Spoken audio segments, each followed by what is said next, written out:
கௌசல்யா அம்மா அவங்க 2 மருமகளையும் அவங்க அம்மா வீட்டுக்கு அனுப்பியிருந்தாங்க. பிரசவம் முடிஞ்சு குழந்தை பிறந்து 6 மாசம் கழிச்சு 2 பேரும் வீட்டுக்கு வந்தாங்க. அதுக்கப்புறமா அவங்க நாத்தனாருக்கும் கல்யாணம் ஆயிடுச்சு. சரி, மருமகள்ங்க வீட்டுக்கு வந்துட்டாங்க, குழந்தைங்களுக்கும் 6 மாசம் மேல ஆயிடுச்சு. இனி வீட்டு பொறுப்பை எல்லாம் மருமகள் கிட்ட கொடுத்துடலாம், நம்ம கொஞ்ச நாள் ஓய்வு எடுக்கலாம்னு நினைச்சாங்க கௌசல்யா அம்மா. இதே விஷயத்த கௌசல்யா அம்மா அவங்களோட கணவர் ரகுராம் கிட்டயும் சொல்லியிருந்தாங்க. என்னங்க, நான் முன்னாடியே சொல்லிட்டு இருந்தேன்ல உங்ககிட்ட, 2 மருமகளுங்களுக்கும் இப்ப குழந்தை பிறந்துருச்சு, வீட்டுக்கு வந்துட்டாங்க. இப்ப எல்லா பொறுப்பையும் அவங்க கிட்ட கொடுக்க வேண்டிய நேரம் வந்துருச்சு. அதே மாதிரி நம்ம பொண்ணுக்கும் கல்யாணம் பண்ணி நம்ம கடமையை முடிச்சிட்டோம். இனி பசங்க அவங்கவுங்க வாழ்க்கைய பாத்துக்க வேண்டியதான். நம்ம பாட்டுக்கு தீர்த்த யாத்திரை, குளம், கோயில்னு சுத்த வேண்டியதாங்க. என் கடமையை முடிச்சிட்டு தான் நான் நினைக்கிறேன். இனி எல்லாம் கோவில், அப்புறமா ஆசிரமம், இதுதாங்க இருக்கணும். எல்லாரும் வயசானதுக்கு அப்புறம் அங்கதானே போறாங்க. நம்மளும் எல்லா கோயிலையும் சுத்தி பார்த்துட்டு வரணும். ஆமா கௌசல்யா, நீ சொல்ற மாதிரி பொறுப்புகளை மருமகளுக்கு கிட்ட ஒப்படைக்க வேண்டிய நேரம் வந்துருச்சு.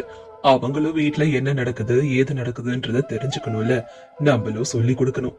இப்போ அவங்களும் பெரியவங்களா ஆகிட்டு வராங்க. வயசாக நம்மள மாதிரி எல்லாத்தையும் கத்துக்கிட்டாதான் அவங்களும் உண்டு. இல்லன்னா அப்படியே இருந்தா குடும்பம் நடத்துறது எப்படின்னு அவங்களுக்கு எப்படி தெரியும்? நம்ம தான் பெரியவங்களா இருந்து வழிகாட்டியே இருக்கணும், சொல்லி கொடுக்கவும் செய்யணும். சின்ன மருமகளுக்கு பட்டணத்துல வளர்ந்ததுனால செலவு பத்தி எல்லாம் கவலை இல்ல. அவளுக்கு சிக்கனனாலே என்ன தெரியாது. ஆனா பெரிய மருமக எல்லாரையும் அனுசரிச்சுக்கிட்டு போவா. இவங்க 2 பேருக்குள்ளயும் சண்டை வராத மேனிக்கு நடந்துக்க சொல்லி தரணும். எப்படி எல்லாம் குடும்பத்தை நடத்தணும்னு சொல்லி தரணும். குடும்ப ஒத்துமையை பத்தி சொல்லி தரணும். சின்ன மருமகளுக்கு கொஞ்சம் கோவம் அதிகம்தான், திமிரும் அதிகம்தான். அவ பட்டணத்துல வளர்ந்தா இல்லையா, அவகிட்ட கொஞ்சம் அனுசரிச்சுக்கிட்டு போக சொல்லிக்கணும். பெரிய மருமக யாரையும் விட்டு கொடுக்க மாட்டா, எல்லாரையும் அனுசரிச்சுக்கிட்டு போவா. 2 பேருக்கு நடுவுல சண்டை வராம இருக்கணும். எல்லாத்தையும் விட்டு கொடுத்து ஒத்துமையா இருக்க நம்ம சொல்லி கொடுக்கணும். கரெக்டு தாங்க நீங்க சொன்னது. ஆனா இவங்களும் கொஞ்சம் நம்ம கூட ஒத்து வரணும்ல அப்படின்னு கொஞ்ச நாட்கள் கழிச்சு கௌசல்யா அம்மா அவங்க 2 மருமகளையும் கூப்பிட்டு வீட்டு பொறுப்புகள் எல்லாத்தையும் அவங்க கிட்ட ஒப்படைச்சாங்க. 2 மருமகளும் சரிங்கத்த, நாங்க வீட்டுக்கு பாத்துக்கிறோம்னுட்டு சொல்லியிருந்தாங்க கௌசல்யா அம்மா கிட்ட. சின்ன மருமக குசுமா என்னவோ வீடையே மாடர்னா அவளுக்கு ஏத்த மாதிரி மாத்தினா. அவளோட திங்கிங் எல்லாமே மாடர்னா இருக்கும். அதனால யாரும் அவளை எதுவும் சொல்லல. பெரிய மருமக அவளை அனுசரிச்சுக்கிட்டு போனா. கீர்த்திக்கு எல்லாரையும் அனுசரிச்சுக்கிட்டு போறது நல்லாவே தெரியும். அதனால யார் எப்படி இருந்தாலும் அவ அட்ஜஸ்ட் பண்ணிடுவா. இவங்க 2 பேரையும் பார்த்த ரகுராம் கௌசல்யா கிட்ட இப்படி சொன்னாரு. கௌசல்யா, 2 மருமகளும் குடும்பத்தை நல்லா தான் நடத்துவாங்கன்ற நம்பிக்கை இருக்கு.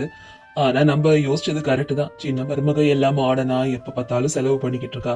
கீர்த்தி அப்படி இல்லைன்னு நமக்கு தெரியும். ஆனா கீர்த்திக்கும் வருமானம்னு ஒண்ணு தேவை இல்லையா? பேசாம ஏதாவது வியாபாரம் மாதிரி பண்ணி கொடுத்தோம்னா 2 பேருமே வியாபாரத்தை பார்ப்பாங்க, வருமானத்தையும் உண்டாக்குவாங்க. அவங்க செலவுகளுக்கும் அந்த பணம் தேவையா இருக்கும்.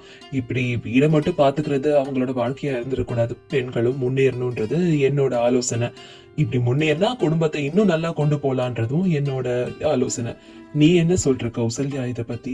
மருமகளும் முன்னேறணும், அவங்களும் காசு பார்க்கணும் இல்லையா? குடும்பம் குழந்தைன்னு இவ்வளவு நாள் இருப்பாங்க, அவங்க வாழ்க்கைய அவங்க வாழணும்னு நான் நினைக்கிறேன். நீ என்ன சொல்ற? ஆமா ஆமாங்க, நீங்க சொல்றதோ கரெக்ட் தான்.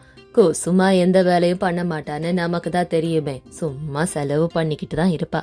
கீர்த்தி தான் மொத்த வீட்டு பொறுப்பையும் இப்ப பண்ற மாதிரி எனக்கும் தோணுது. அவளுக்கு வருமானம் வரணும்னு நினைக்கிறது கரெக்ட் தான். ஒருவேளை கீர்த்திக்கு ஏதாவது வியாபாரம் வச்சு கொடுத்தா கூட அவளுக்கு வருமானம் வரும். அவளும் வீட்டு வேலையிலிருந்து கொஞ்சம் தப்பிப்பால. குசுமாவும் புரிஞ்சுக்கிட்டு வீட்டு வேலையும் செய்ய ஆரம்பிப்பா. வீடு நிர்வாகத்தையும் கொஞ்சமாவது கலந்துக்க ஆரம்பிப்பா. நீங்க யோசிக்கிறது கரெக்ட் தான். முதல்ல நம்ம கீர்த்திக்கு வியாபாரம் வச்சு கொடுப்போம். கீர்த்தி கொஞ்சம் நல்லா தேரணும், தெளிவான பொண்ணா மாறணும். அவ ரொம்ப நல்லவ. அதனால அவளுக்கு சமையல் நல்லா வரும். பேசாம ஒரு சின்ன ஹோட்டல் மாதிரியோ கடை மாதிரியோ வச்சு கொடுத்துருவோம். அவளுக்கு அந்த வியாபாரத்துல நல்ல முன்னேற சொல்லி தரணும். இருக்கிற காசை வச்சு நம்மளால எந்த அளவுக்கு முடியுமோ அவளுக்கு வியாபாரத்தை ஆரம்பிக்கணும். அப்புறமா எப்படி அங்க வர கஸ்டமர்ஸ கையாளணும்ன்றதையும் சொல்லி தரணும். சில பேர் பில்லு கட்டாமே போயிடுவாங்க. அந்த மாதிரிலாம் நடக்கிறதுக்கு வாய்ப்பு இருக்கு. கீர்த்தி இது ரொம்ப இலகுன மனசு, ரொம்ப நல்லவ. யாராவது பசிக்குது காசு இல்லைன்னு சொன்னா ஃப்ரீயாவே எடுத்து கொடுத்துருவா. அதனால கீர்த்திக்கு இது வேற வியாபாரம் வேற சொல்லி புரிய வைக்கணும்.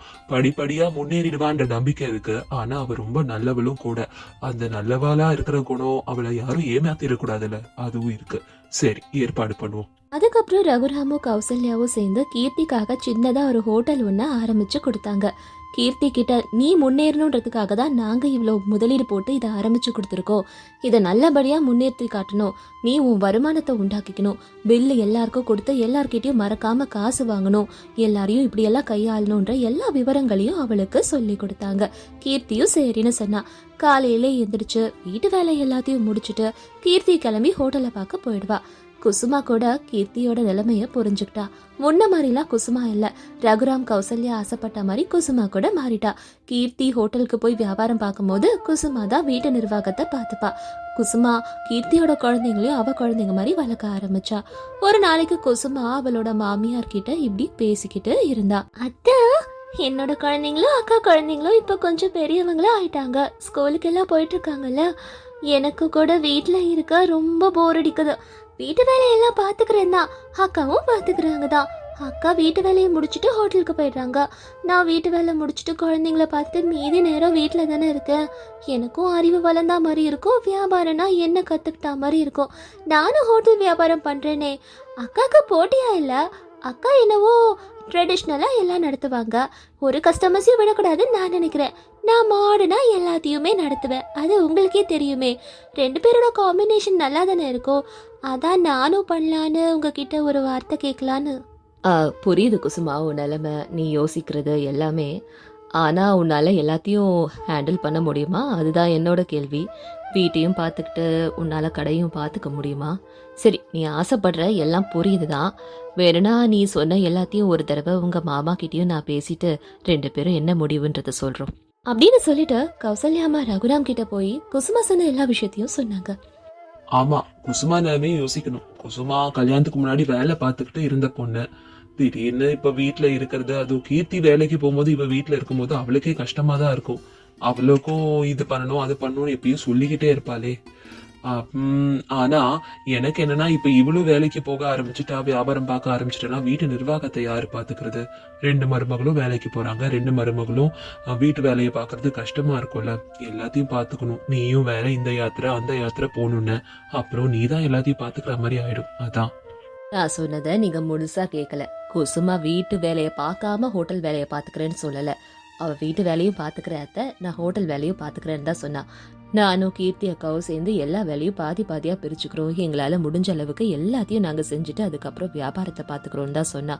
இந்த காலத்துல எவ்வளோ பொண்ணுங்க வீட்டு வேலையும் பார்த்துக்கிட்டு ஆஃபீஸ் வேலையும் பார்த்துக்கிட்டு இருக்காங்க சொல்லுங்க. ஆனா இந்த வயசுல இந்த பக்குவமும் பொறுப்பும் நம்ம மருமகளுக்கு வந்ததுக்கு நம்ம தான் கொடுத்து வச்சிருக்கணும். தீர்த்த யாத்திரை தானே, அப்புறமா போய்க்கிறேன். குடும்பத்தையும் மருமகளையும் நல்லா உருவாக்கி கொடுக்கணும். அதுதான் என்னோட எல்லா ஆசைகளையுமே. அதுக்கப்புறம் பாத்துக்கலாம். சரிதான். ஆனா 2 பேருமே ஹோட்டல் பிசினஸ் பண்ணா எப்படி? ஒரு மருமக ஒரு பிசினஸ், இன்னொன்னு ஒரு மருமக வேற ஏதாவது பிசினஸ் பண்ணாதானே நல்லா இருக்கும். இல்லைன்னா அவங்களுக்குள்ளே கஸ்டமர்ஸ்க்கு போட்டி வந்துரும்ல. அதுதான் சொல்றேன்.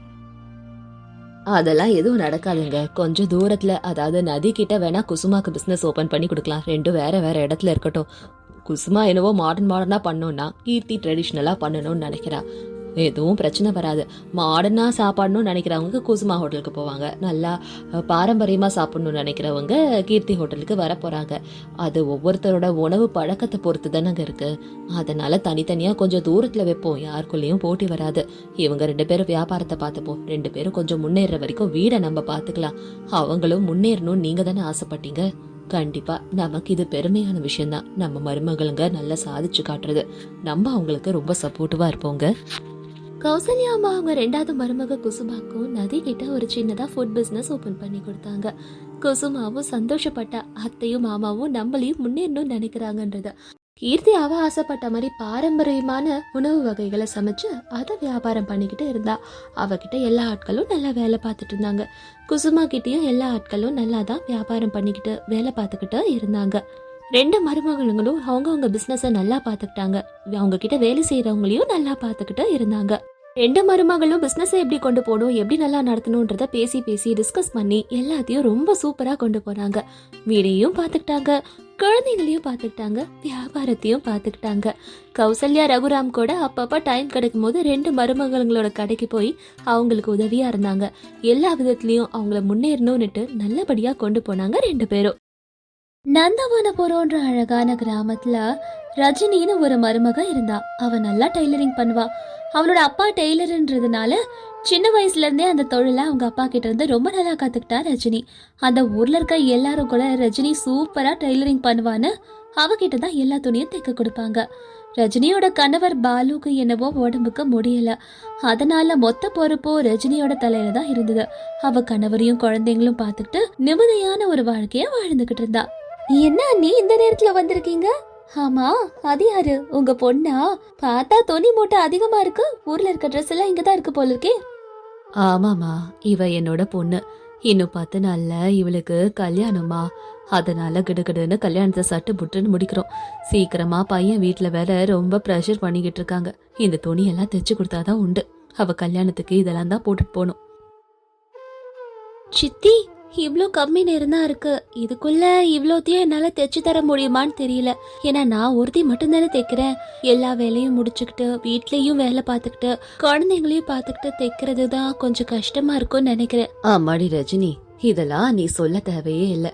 எனக்கு நல்லா புரியும். ஆனா எனக்கு வேற ஒரு டெய்லர் கிட்ட கொடுக்கறதுல கொஞ்சம் கூட உடன்பாடே இல்லை. நீயே எங்க எல்லாருக்கும் நல்லா தைச்சு பழகிட்ட. உன்கிட்ட கொடுக்கறது தானே நியாயமா இருக்கும். நீ ரொம்ப நல்லா தைக்கவும் செய்வ. நீ தைக்கிறது தான் எங்களுக்கு நல்லா பழகிடுச்சு. வேற ஏதாவது டெய்லர் கிட்ட போகணும்னா பக்கத்து ஊருக்கு போய் தான் நான் கொடுக்கணும். அதான் உன்கிட்ட எல்லாம் கொடுத்துடலான்னு வந்தேன். சரிங்க சித்தி, அப்பனா நான் தைக்க ஆரம்பிச்சிடுறேன் அப்படின்னு ரஜினி சொன்னோன்னா அவங்க ரொம்ப சந்தோஷப்பட்டாங்க. அவங்க பொண்ணோட கல்யாண துணியெல்லாம் ரஜினி கிட்டே கொடுத்துட்டு போயிட்டாங்க. ரஜினிக்கு கொஞ்சம் கஷ்டமா இருந்தது. ஏன்னா குழந்தைங்களையும் பார்த்துக்கணும், வீட்டு வேலையும் பார்த்துக்கணும், கணவரையும் பார்த்துக்கணும், தையல் வேலையும் பார்க்கணும். அது எல்லாத்தையும் பார்த்துக்கிறது கஷ்டமா தான் இருந்தது. ரஜினியோட கணவருக்கு உடம்பு முடியலனா கூட அப்பப்போ அவளுக்கு ஏதாவது உதவி செய்யணும்னு நினைச்சாரு. அவ கஷ்டப்படுறத பார்த்து அவருக்கும் ரொம்ப பாவமா இருந்தது. அப்பதான் ரஜினியோட பக்கத்து வீட்டுக்கு புது மருமக லாசியா வந்திருந்தா. லாசியா பட்டணத்துல டிசைனரி கோர்ஸ் படிச்ச பொண்ணு. லாசியா ஒரு நாளைக்கு அவளோட மாமியார் சுபத்ரா கிட்ட இப்படி சொன்னா, அத்தை, நான் என் கல்யாணத்துக்கு எடுத்த எல்லா துணியும் ட்ரை வாஷ் பண்ணணும்னு நினைக்கிறேன். ஆனா சில சாரிக்கெல்லாம் நிறைய பிளாச்சிங்கான பிளவுஸ் இல்ல. நீங்க என்னடானா பக்கத்து வீட்டுல தைப்பாங்க, இது தைப்பாங்கன்னு சொல்லிட்டே இருந்தீங்க. அங்க வேணா கொடுத்து பார்க்கலாமா என்ன? எனக்கு அவ்வளவா நம்பிக்கை இல்லை. ஏன்னா நானே ரொம்ப நல்லா பண்ணுவேனே. நீ சொல்றதோ கரெக்டு தான்மா. ஆனா உனக்கு விதவிதமா பிடிச்ச மாதிரி தைக்கணும்னா நம்ம ஊர்ல ஒரே ஒரு டெய்லர் தான் இருக்காங்க. உனக்கு என்னதான் டிசைனிங் எல்லாம் தெரிஞ்சாலும் அவ்வளோ நேரம் இப்ப இல்லையே. ரஜினி சூப்பரா தைப்பா. அவகிட்டதான் நாங்க எல்லாரும் கொடுப்போம். பேசாம நீயும் வேணா அவகிட்ட கொடுத்து பாரு. அவ நல்லா தைப்பா. இந்த ஊர்ல எல்லாரும் அவகிட்ட தருவாங்க. ஏத்தா, உண்மையிலேயே அவங்க ரொம்ப நல்லா தைப்பாங்களா என்ன? நான் நல்லா மாடர்னா டிசைன் பண்ணுவேன். அதுக்கேற்ற மாதிரி அவங்க தைப்பாங்களா? ஏன்னா நான் ரொம்ப மாடர்னா இருப்பேன்னு உங்களுக்கு தெரியும்ல. அதெல்லாம் பார்த்து டெஸ்ட் பண்ணும் அவங்களால முடியுதா என்னன்னுட்டு. வேணும்னா ஒண்ணு பண்ணு. சாம்பிளுக்கு ஒரு பிளவுஸ கொண்டு போயிட்டு கொடு. சாரிக்கு ஏத்த மாதிரி அழகா டிசைன் பண்ணி தர சொல்லு அந்த பொண்ணு. அப்புறம் அவ நல்லா தைச்சிருந்தான்னா மத்த எல்லாத்துக்கும் கொண்டு போய் நீயே கொடுத்துருமா. அவ நல்லா தான் தைப்பா பாரு. அத்தை, எனக்கு ஒரு ஹெல்ப் பண்றீங்களா? பேசாம நீங்க சொன்ன அந்த ரஜினி கிட்ட போய் டெய்லரிங் மிஷினை தருவாங்களான்னு கேளுங்களேன். நான் ரொம்ப நல்லா தைப்பேன்னு உங்களுக்கு தெரியும்ல. அவங்க கிட்ட சொல்லுங்க. ஒருவேளை தந்தாங்கன்னா நானே டிசைன் பண்ணிக்கலான்னு இருக்கேன். அவங்க கிட்ட கொஞ்சம் கேட்டு பாருங்க. சீக்கிரமா நான் தந்துடுறேன்னு சொல்லுங்க. அப்படியா? சரி, நான் போயிட்டு காந்தம் கிட்டயும் ரஜினி கிட்டயும் பேசிட்டு வரேன் அப்படின்னுட்டு சுபத்ரா காந்தம் கிட்டயும் ரஜினி கிட்டயும் பேச போனாங்க. அப்ப அங்க ரஜினி இருந்தா. ஆமாடி ரஜினி, என் வீட்டுல புது மருமக வந்திருக்கால, அவளுக்கு அர்ஜென்ட்டா பிளவுஸ் தைக்கணும். சரிங்கம்மா, தைச்சு தரேன். ஆனா எப்ப வேணும்? அதுக்கு இல்லம்மா, இப்பதானே கல்யாணம் ஆகி வீட்டுக்கு வந்திருக்கா. விருந்துக்கு நிறைய சொந்தக்காரங்க என் மருமகளை வீட்டுக்கு கூப்பிட்டுருக்காங்க. அவகிட்ட சாரி எல்லாம் இருக்கு. ஆனா பிளவுஸ் தான் விதவிதமா இல்ல. அதெல்லாம் விதவிதமா போடணும்னு அவ ஆசைப்படுறா. அதனால அவளே தைச்சுக்கணும்னு நினைக்கிறாம்மா மாடர்ன்ல. அப்படிங்களா? அவங்களுக்கு தைக்க தெரியுமா? அப்பனா அவங்கள தைக்க சொல்லுங்க. அவளுக்கு தைக்கிறதுனா சாதாரணமா தைக்கிறது இல்லம்மா. அவ டிசைனிங் கோர்ஸ் படிச்சிருக்காளாம் சிட்டில. விதவிதமா மாடர்னா தைப்பாளாம். ஃபேஷனா இருக்குமாமே. அப்படிங்களா? அப்பனா அவங்க மருமகளை இங்க வந்து தைக்க சொல்லுங்க. ஆனா என்னால மிஷின் அங்க கொடுத்து அனுப்ப முடியாது. வேணா அவங்க இங்க வரட்டும். எனக்கும் வீட்டுல நிறைய வேலை இருக்கு அப்படின்னு ரஜினி லாசியாக்கு அவ மிஷினை கொடுத்துட்டு உள்ள கிச்சன் வேலையை பார்க்க போயிட்டா. லாசியா அவளுக்கு பிடிச்ச மாதிரி டக்குன்னு ட்ரெஸ்ஸை தைச்சு அழகா அலங்கரிச்சுக்கிட்டா. ரஜினி அப்ப அங்க வந்தா. ரஜினி கிட்ட இருந்தா சிசரு, அதுக்கப்புறம் நூல்ல இருந்து எல்லாம் எடுத்தா. ஒரு காசு கூட கொடுக்கல லாசியா ரஜினிக்கு தைச்சதுக்காக. அவளே தான் தைச்சுக்கிட்டா, ஆனா மிஷின் அவளோடது தானே. லாசியா, நீங்க ரொம்ப அழகா தைச்சிருக்கீங்க. இவ்வளோ அழகா நீங்க தைக்கும் போது பேசாம நம்ம ஊர்லயே நீங்க ஒரு டைலரிங் கடையை ஆரம்பிக்கலாமே, வருமானம் பார்த்தா மாதிரி இருக்கும்ல. பட்டணத்துலனா எனக்குன்னு ஒரு பொட்டிக் இருந்தது, அங்க விதவிதமா எல்லாம் பண்ணிட்டு இருந்தேன். ஆனா எங்க அத்தை ஆரம்பிக்க விடுவாங்களான்னு தெரியலல்ல, அதனால என் பொட்டிக்கை என் ஃப்ரெண்டுக்கு கொடுத்துட்டு நான் இங்க வந்துட்டேன். ஆனா எதுவும் எடுத்துட்டு வரல. அப்படிங்களா? எனக்கே இங்க நிறைய டைலரிங் ஆர்டர் வருங்க, என்னால முழுமையா பண்ண முடியாது. வேணும்னா நீங்க வந்து எனக்கு கொடுக்குற ஆர்டர்ல கொஞ்சம் நல்லா பழகி பாருங்களேன். உங்களுக்கு டைம் இருக்கும் போதெல்லாம் வந்து இங்க தைச்சு பழகுங்க. நல்லா வந்தா கடை ஓபன் பண்றத பத்தி யோசிச்சு பாருங்க. நீங்களும் பெரிய லெவல்ல டைலரிங்ல வருவீங்கங்க. அப்படிங்களா? அப்போ உங்களுக்கு இதுல எந்த பிரச்சனையும் இல்லைன்னு நினைக்கிறேன். உங்களுக்கு ஒர்க் லோட் நிறைய வந்துச்சுன்னா என்னை கூப்பிடுங்க, நான் வந்து உதவி செய்றேன். ஆனா காசு கொடுப்பீங்களா அதுக்கு? நீங்க எவ்வளவு தைச்சு தரீங்களோ அதுக்கேத்த காசை நான் கண்டிப்பா கொடுக்குறேங்க. சரிங்க. அப்படி சொல்லிட்டு லாசியா அங்கிருந்து கிளம்பி போயிட்டா. இவங்க பேசிட்டு இருந்தத ரஜினியோட கணவர் கேட்டுட்டு ரஜினி கிட்ட இப்படி சொல்லிட்டு இருந்தாரு. ரஜினி, கொஞ்சமாவது நீ பிராக்டிக்கலா யோசிக்க மாட்டியா?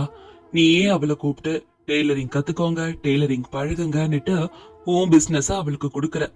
எல்லாரையும் ரொம்ப நம்பாத ரஜினி.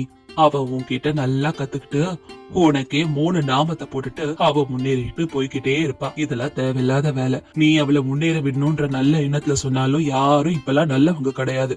உனக்கு தான் ஆப்பு வைப்பாங்க, உன் பிசினஸ் தான் பாதிக்கும். இங்க பாருங்கங்க, அதெல்லாம் அப்படிலாம் யோசிக்காதீங்க. எல்லாரும் அப்படி இருக்க மாட்டாங்க. என்னாலையும் எல்லாத்தையும் சமாளிக்க முடியலன்னு தான் அவங்க கிட்ட கொடுக்குறேன் இருந்தேன். என்னால வீட்டு வேலையும் பார்த்துக்கிட்டு இதையும் செய்யறது கொஞ்சம் கஷ்டமா தான் இருக்குங்க. என்னவோ சொல்லணும்னு தோணுச்சு, சொல்லிட்டேன். அதுக்கப்புறம் இஷ்டம். அடுத்த நாள்ல இருந்தே லாசியா தினமும் வந்து ரஜினியோட டெய்லரிங் மிஷின்ல நல்லா பழக ஆரம்பிச்சா. விதவிதமா மாடர்னா தைக்க ஆரம்பிச்சா. இதெல்லாம் பார்த்த ஜனங்க ரஜினியோட டெய்லரிங் போர் ஆகி லாசியா கிட்டேயே எல்லாம் விதவிதமா தைக்க கொடுத்தாங்க. லாசியா சூப்பரா எல்லாருக்கும் தைச்சு கொடுத்துக்கிட்டு இருந்தா. இதனால ரஜினி கிட்ட எல்லாரும் கொடுக்கறதையே நிப்பாட்டிட்டாங்க. இவளுக்கு நல்ல பேரு வந்ததுனால லாசியாக்கு பயங்கரமா திமிரும் அதிகமா ஆச்சு. இதனால விலைய ஏத்துனா. எல்லாரும் விலை என்னன்னே கேட்காம லாசியா கிட்ட எல்லாத்தையும் தைக்க கொடுத்துருவாங்க. ஆனா திரும்ப வாங்கும் போது டபுள் த ரேட் சொல்வா லாசியா அவங்க கிட்ட. ஆனா ரஜினி என்னவோ ரொம்ப கம்மியான விலைக்கு தான் எல்லார்கிட்டயும் தைக்க கொடுத்திருந்தா. லாசியா கிட்ட துணி தைக்க கொடுத்த எல்லாரும் அவகிட்ட இருந்து திரும்ப அந்த துணியை வாங்கிடுவாங்க, காசு அதிகம்ன்றதுனால. இதனால லாசியா கிட்ட தைக்க கொடுக்கறதையே எல்லாருமே நிப்பாட்டிட்டாங்க. லாசியாக்கு ரஜினி மேல கோவம் தான் வந்தது இதனால. லாசியா, நான் சொல்றேன்னு தப்பா நினைச்சுக்காதீங்க, நீங்க ரொம்ப நல்லா தைக்கிறீங்க, அது மறுக்கவே முடியாது. ஆனா நம்ம ஊர்ல இருக்க எல்லாருமே சாதாரணமான மக்கள் தான்.